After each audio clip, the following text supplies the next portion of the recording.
In 1568, beneath Toledo's cathedral, they inserted a metal device into a woman's mouth and twisted until her jaw cracked. 6 hours later, no marks remained. Just a confession the church called voluntary.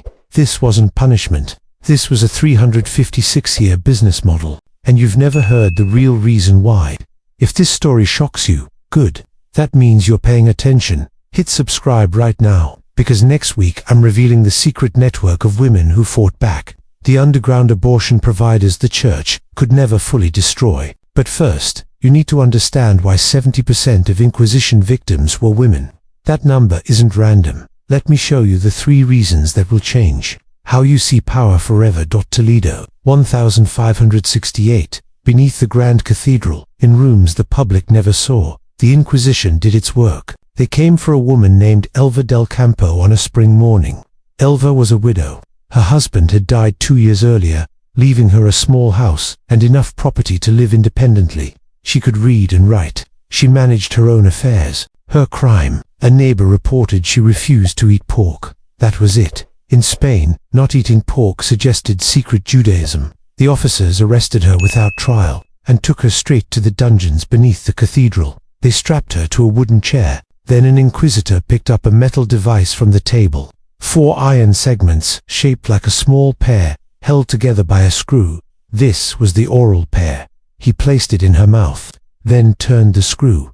With each turn, the segments spread apart, forcing her jaw open, wider, beyond what bones could handle. Her jaw stretched until joints began separating. She couldn't scream, couldn't breathe properly, just unbearable pain. After 6 hours, she confessed to everything, practicing Judaism, teaching her daughters Jewish prayers, all lies, forced by torture. But the next morning, Elva recanted. She told them the confession was forced by pain. They brought her back, used the device again, this time with water torture. 8 hours, she confessed again.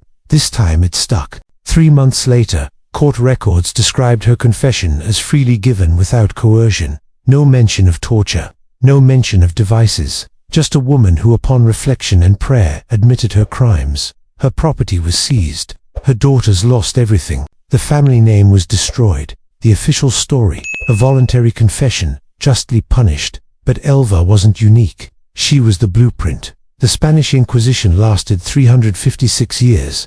From 1478 to 1834, more than 3 centuries of trials, accusations, and executions across Spain and its territories. But here's what they don't teach you in history class. Between 60 and 70% of everyone accused by the Spanish Inquisition were women. This isn't speculation. In the 1980s, historians Gustav Henningsen and Jaime Contreras analyzed over 44,000 Inquisition trial records. The numbers were clear. The pattern was undeniable. Women weren't just victims, they were the primary targets. Think about that for a moment. This was a society where men owned all the property. Men held all political power. Men ran the church. Men made the laws. Men controlled everything. Yet somehow, women represented the majority of spiritual threats. That doesn't make sense. Yes, other parts of Europe had witch hunts. Germany, France, England all burned women accused of witchcraft. But the Spanish Inquisition was different. It wasn't just about superstition or fear of magic. It was more organized, more systematic, more deliberate. This doesn't add up. Unless you understand what was really happening. The Spanish Inquisition didn't target women by accident. They targeted women because of 3 calculated strategies. Strategies that made women the most profitable and controllable targets in Spanish history. First, there was an economic motive. Second, a campaign to destroy female knowledge and power. And third, a psychological system designed to erase women's credibility for generations. And the torture devices. They weren't designed just for confession. They were designed for something far more calculated. Imagine, you're a widow in 1485 Toledo. Your husband dies. Suddenly you inherit his merchant business, 3 properties in the Jewish quarter, and enough gold to live comfortably for the rest of your life. You've just become dangerous, not because you've done anything wrong, but because you now have something valuable: property, money, independence. And in the eyes of the Inquisition, that made you a perfect target. Here's the pattern modern historians discovered. When they studied Inquisition records, they found that 40% of accused women were wealthy widows or single women with property. Spain's National Historical Archive, the Archivo Histórico Nacional, holds thousands of property seizure records from the Inquisition. When historians compared the dates of accusations with the dates of property seizures, they found something shocking. The spikes matched perfectly. When wealthy women inherited estates, accusations followed shortly after. This wasn't coincidence. This was a system. Here's how it worked. 5 simple steps. Step 1. A woman inherits an estate. She becomes visible, vulnerable, valuable. Step 2. Someone files an anonymous accusation. Maybe a business rival. Maybe a relative who wants the inheritance. Maybe just a neighbor who wants her land. The Inquisition accepted anonymous accusations. No proof needed. No witnesses required. Step 3. The woman is arrested. But here's the twist. The burden of proof is reversed. She doesn't get to face her accuser. She must prove her innocence. And how do you prove you're not secretly Jewish? How do you prove you haven't made pacts with demons? Step 4. Torture. But not the kind that leaves obvious marks. Silent torture. Torture designed to break you without visible evidence. Step 5. Property confiscated. 1/3 goes to the Spanish crown. 1/3 goes to the Catholic Church. 1/3 funds the Inquisition itself. Everyone profits, except the woman. Let me tell you about Maria Gonzalez. In 1485, Maria was a wealthy widow in Toledo. She owned property. She had money. She lived independently. Someone sent an anonymous letter to the Inquisition. The accusation: Judaizing, secretly practicing Jewish rituals. There was no evidence, just the letter. They arrested Maria and took her to the interrogation room. The inquisitors used a device called the spider. It was a metal claw with 4 sharp prongs. They heated it until it glowed red. Then they clamped it onto her breasts.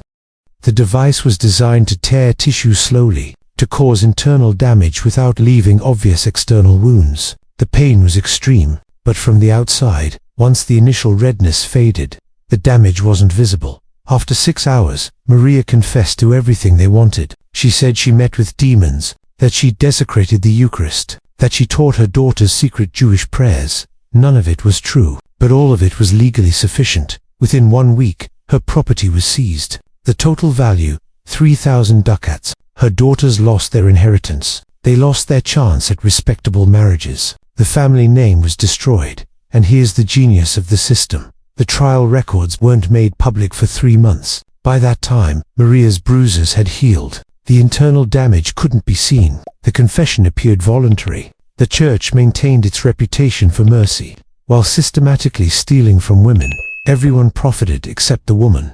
But the economic motive, that was just the surface. Here's another shocking number. 60% of accusations against women involve charges about sexuality, midwifery, or what they called love magic. Why these specific charges? What made these women so threatening? To understand, you need to know what a medieval midwife was. Midwives were women who helped deliver babies. But they were much more than that. They made medical decisions without asking priests or male doctors. They knew about herbs for pain relief. They understood contraception and women's health. This knowledge passed from mother to daughter for generations. Midwives existed completely outside male control. They answered to no priest, no husband, no institution. In every sense, they were ungovernable, and that made them dangerous. The Inquisition created torture, methods specifically designed not just to force confessions, but to destroy a woman's ability to have children. 3 devices were used specifically on women. First, the vaginal pear,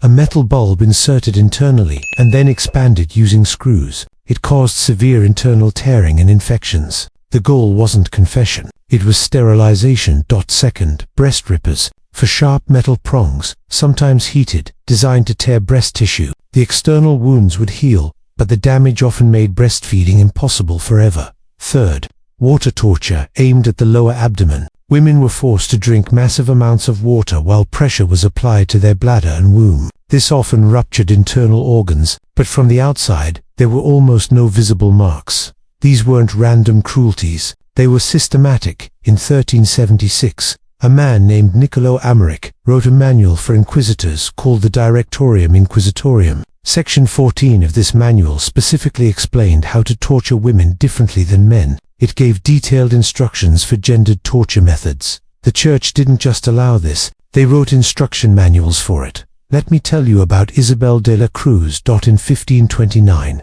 Isabel worked as a midwife in the town of Guadalajara. She helped women give birth. She knew herbal medicines. She was respected in her community. Then a noblewoman suffered a stillbirth. The baby died before it was born. Someone needed to be blamed. They blamed Isabel. The accusation was demonic pacts that caused infant deaths. There was no evidence, just suspicion and grief looking for a target.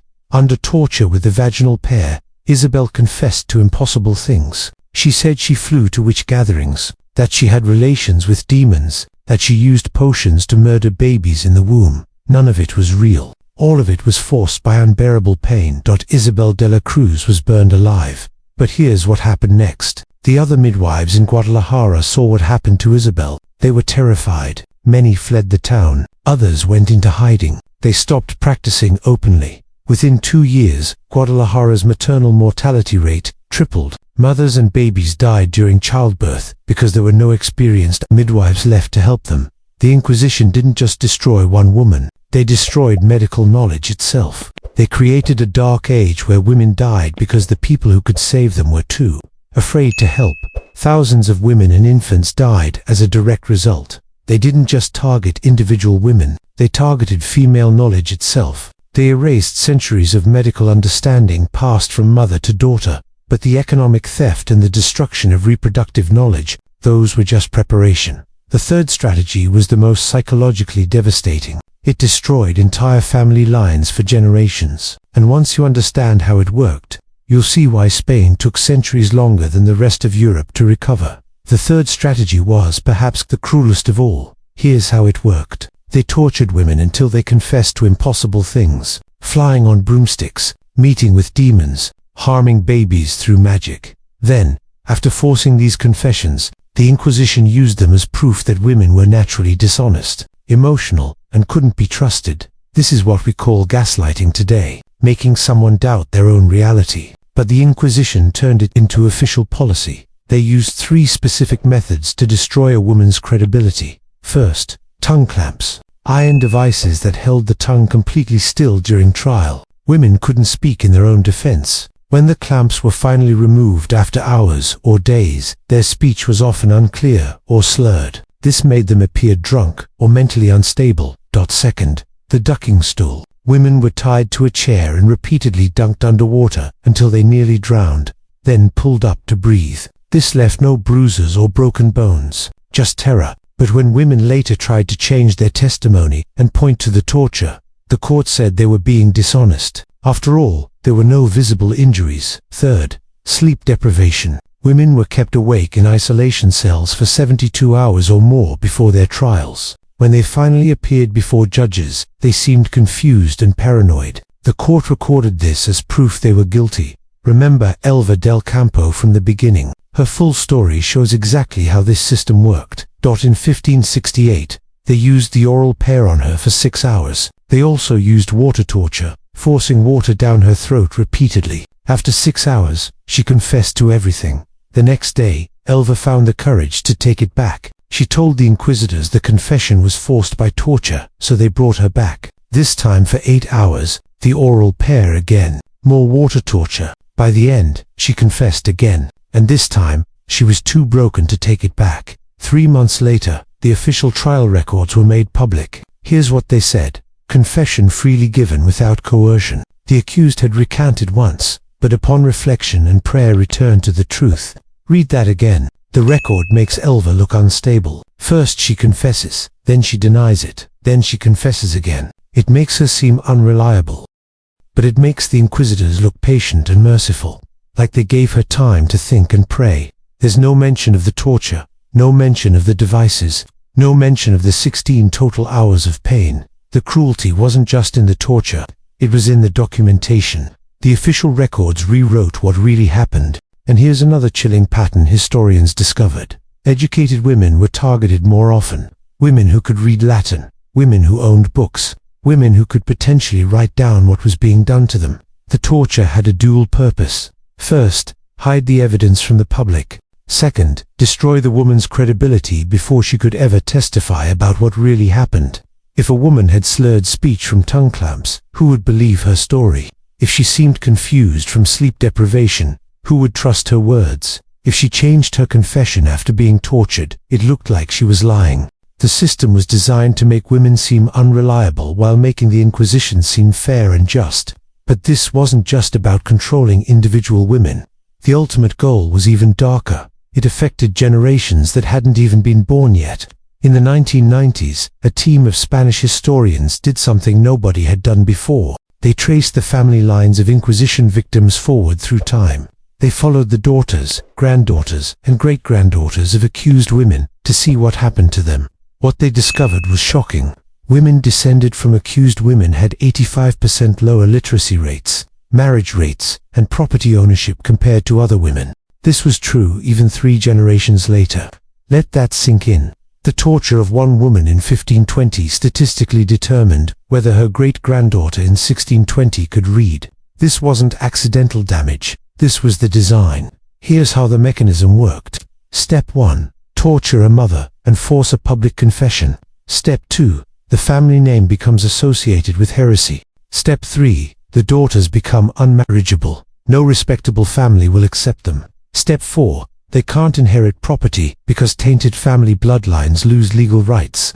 Step 5. They can't enter convents because the church rejects them. Step 6. They become servants or beggars. Step 7. The family can't prove abuse because silent torture leaves no visible evidence. Step 8. They can't seek justice without appearing to defend heresy. The genius was in the invisibility.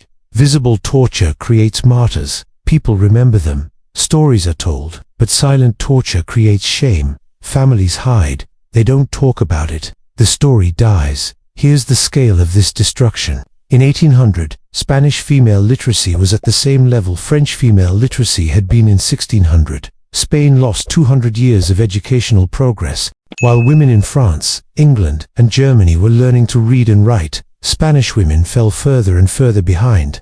Second, medical knowledge loss. When midwives disappeared or went into hiding, maternal mortality spiked. Historians estimate thousands of excess maternal deaths directly caused by midwife persecution. Mothers and babies died during childbirth because experienced medical helpers were gone. Medical knowledge that had been passed from mother to daughter for centuries simply vanished. This medical dark age lasted for generations. Third, economic devastation. In the 1400s, women owned approximately 30% of property in Spain. By the 1600s, that number dropped to less than 5%. That's a 25-point collapse in female economic power. The wealth transferred from women to the church and crown would be worth billions in today's money. The Spanish Inquisition officially ended in 1834. The torture devices were destroyed. The dungeons were closed. But the social patterns continued for another century. The fear of educated women persisted. The suspicion of women with property remained. The assumption that women's testimony couldn't be trusted lasted well into the 1900s. The invisible damage echoed forward through time. This is what silent violence does. It erases itself from history, while its effects compound across generations. The Spanish Inquisition created a blueprint for authoritarian control of women through invisible violence and legal systems.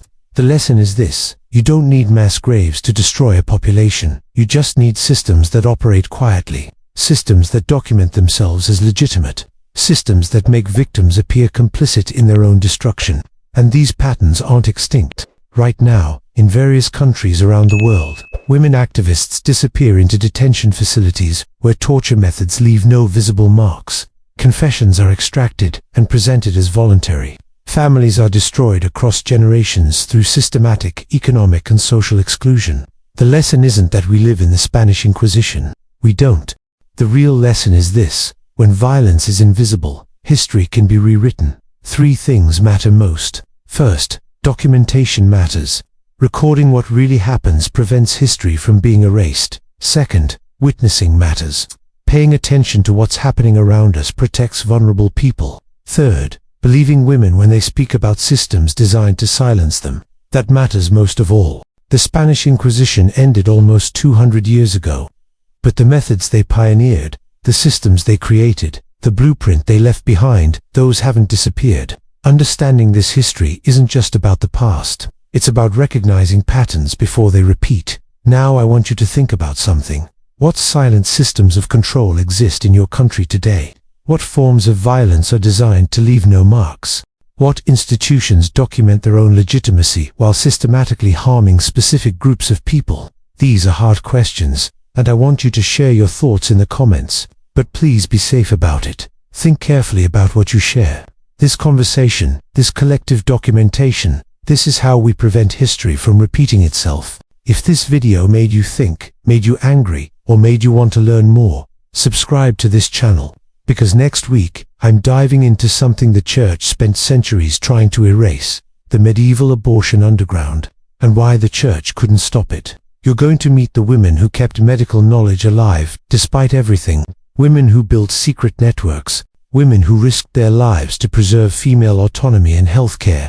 It's a story about resistance, about courage, about knowledge that refused to die, and you're not going to want to miss it. Thank you for watching, and remember, history isn't just about the past. It's about recognizing the patterns before they repeat.